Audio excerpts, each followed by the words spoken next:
So, ginoo ko. Baka ginoong puta na eh. So, yun ang pinakauna kong halik din. Hindi ako makatulog, guys. Yung samurai.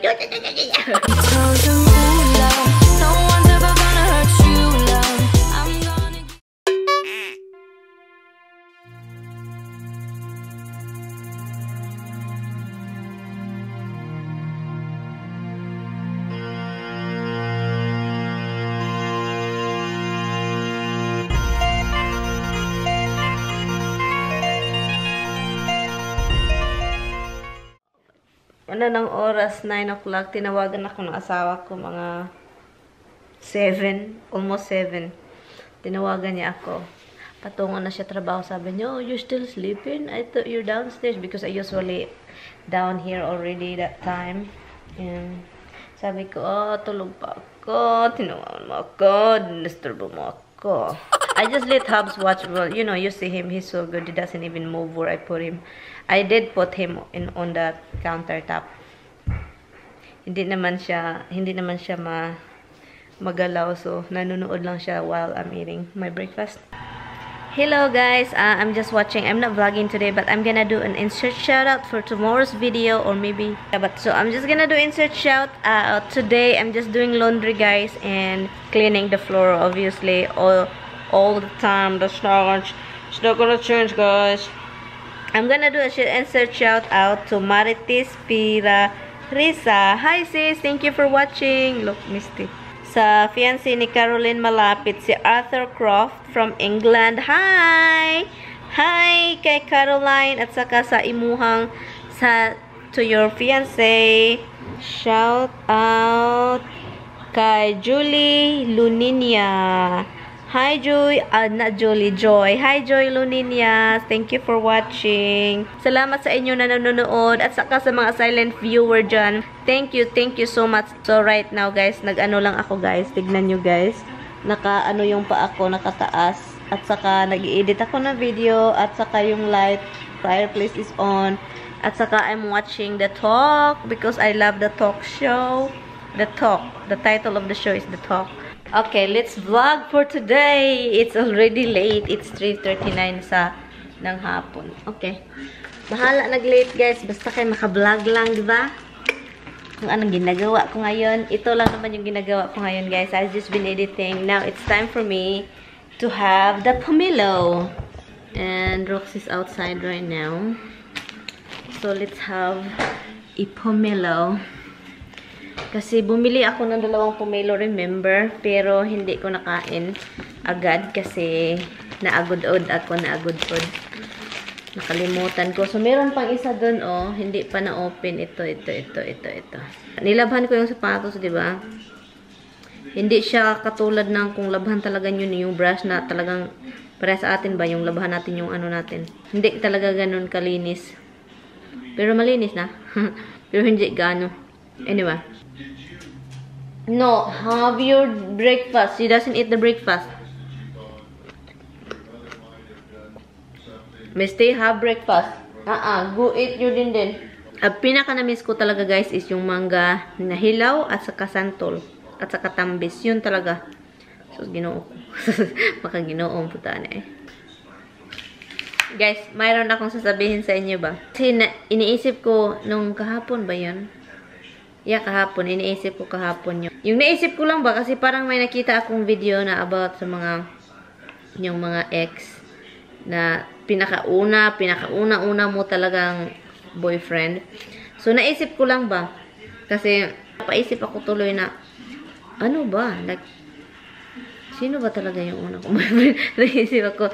So, ang tanong ko sa inyo, naisip nyo ba yung naalala, hindi naisip. Naalala nyo pa ba yung yung unang boyfriend nyo? Yung pinakauna talaga, yung nag-start ka talagang pinakaunang papi-papi love-love dyan. Kung naalala nyo pa ba. I-share ko sa inyo yung story ko. Yung story ko, yung pinakauna kong, ata ako, sobrang bata pa ako guys. I think I was 14, 13. Yung time na yun. Nakalimutan ko talaga the whole story. Pero, kung taga saan siya, kasi hindi siya taga amin.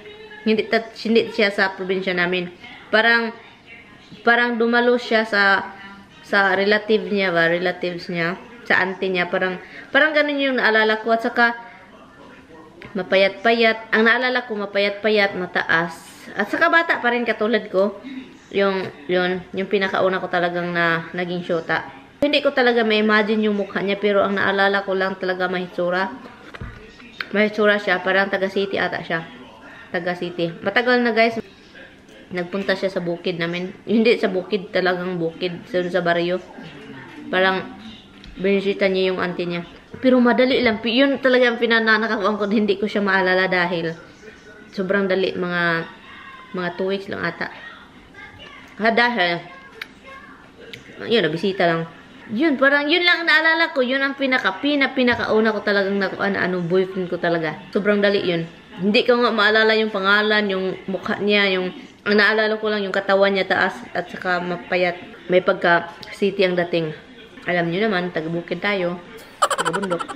So, nasyuta ko siya, pero madali lang. At saka, ang nasusunod na yun, ang sumunod, bata pa rin ako. Bata pa rin ako, pero hindi din nagtagal. Bata rin ako. Pero yun, hindi. Naalala ko kung sino siya.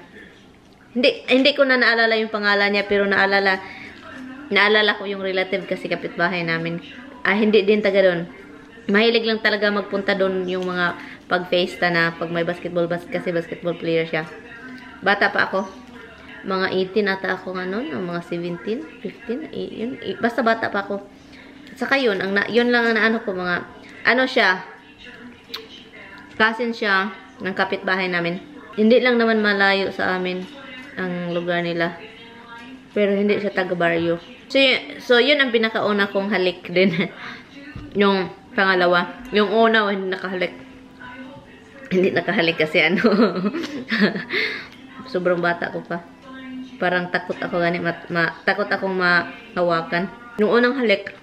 Guys, i-record ko lang ito at saka maririnig nyo, makikita nyo. Dahil kapag tumanda ako, pag magka-Alzheimer na ako, hanapin ko lang doon na. Ito ba talaga ang dapat unahin? Ano ba? So, yun ang pinakauna kong halik. Iba talaga yung unang halik, no? Unang halik. Ang pinakaunang halik. Iba talaga. As in, naalala ko yung pinakauna na never been kissed. Na para hindi ako makatulog, guys. Totoo. Hindi ako makatulog. Nung unang yun, unang gabi, parang, ganun pala yun. Ganun pa talaga yung unang kiss. Yun lang ang naano ko. Yung life ko sa bukid. Wala akong naging shoota sa nataga-amin talaga. Kasi walang nagligaw. Sa tingin ko, dahil walang ligaw, dahil taga sa papa ko. Nagkuron sundang. Yung samurai. Parang takot ata sila sa papa ko. Iwan ko. Pero walang nangligaw sa akin doon. Kasi parang bulingit naman ata ako noon. Pero parang sa tingin ko, may... Sa isip ko lang, hindi ko talaga alam kung ano ang dahilan. Pero parang takot sila sa amahan ang unang panabang. Very friendly naman yung papa ko. Takot sila ata. Dahil malaki yung pamilya ng ama ko. Ang baryo namin, ang lugar namin, parang halos, marami namang tao, pero marami namang iba-ibang tao, pero halos lahat ng mga tao doon, mga relatives ko din. Kasi malaki yung family namin eh. Sa side ng mama ko, plus ng side ng papa ko, yung pinakamarami talaga sa Baguio. Pero ngayon, parang ang narinig ko, iba na ngayon. Patay na yung grandma at saka grandpa ko. So parang, at saka pumupunta na sa ibang lugar, so lumiliit yung family ko doon sa lugar namin, which is sad. Tapos na ako, guys. So cold na. Guys, gusto ko lang ipakita sa inyo yung backyard ko ngayon.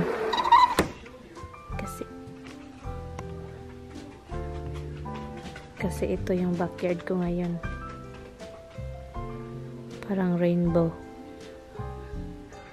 Very colorful. Tignan niyo. Sobrang colorful, guys. Tignan niyo naman yan. Diba para siyang ano, yung ice cream na yung iba-iba yung flavor. Yun ang na-imagine ko, parang ice cream na. Ito guys, ito kahoy na to. Mas magko-color pa yan ng red. Papunta na yan dyan. Ito. Diba? Ganda. Tignan niyo yung langit. Very calm today.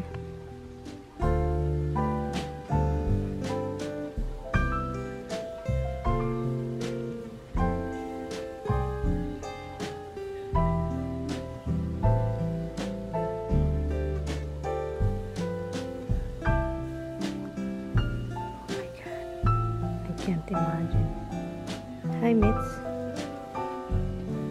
What is it? What is it? Look, tingnan niyo. Si Roxy, ay, tingnan niyo yun. Ay, nako, hindi ko talaga hindi ko ma-explain na ang ganda-ganda ngayon dito. Hi guys! Hindi ko natapos itong video na to. I'm editing. Hindi ko siya natapos. So, itatapusin ko to. And before I'm going to end this video, I'm going to do a shout out, guys. I'm going to do a shout out kay GC Mariano. Hi sis GC Mariano. GC, it's a guy or a boy? Shout out kay Lynn Matthew Gandia. Hi sis. At saka shout out kay Rachel Alcazar. Hi. Thank you for watching, guys. Shout out kay Finn Hilungo. Hi sis.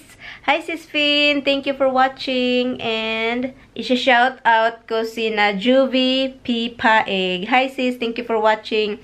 At saka shout out or do you Alanano Amelita. At saka shout out sa kay Tis General or General. Hi sis Tis. She's from Manila. And also to her daughter Isabel in Toronto, Ontario, Canada. Hi Isabel. At saka hi kay Tis General. Hi! Thank you guys so much for watching. And also shout out kay Eileen C. Olila. She's in Malaysia and she's going back to the Philippines. Hi! Enjoy sa pag-uwi sa Pilipinas, sis. And also shout out kay Benicia Bukhanan. Hi sis! Thank you for watching. And also shout out kay Joy Luninia. Hi sis Joy Luninia. Thank you for watching. At saka shout out kay Lerma Hines. Lerma Hines or Genies or Highness. Hi sis Lerma. Thank you for watching. Yeah, I think that's it. Thank you guys so much for watching. I'm going to end this video because I haven't really properly end this video. So hi guys. Thank you guys so much for watching. I will see you guys tomorrow's video. Bye. Thank you guys so much for watching. Bye bye. We gotta get it.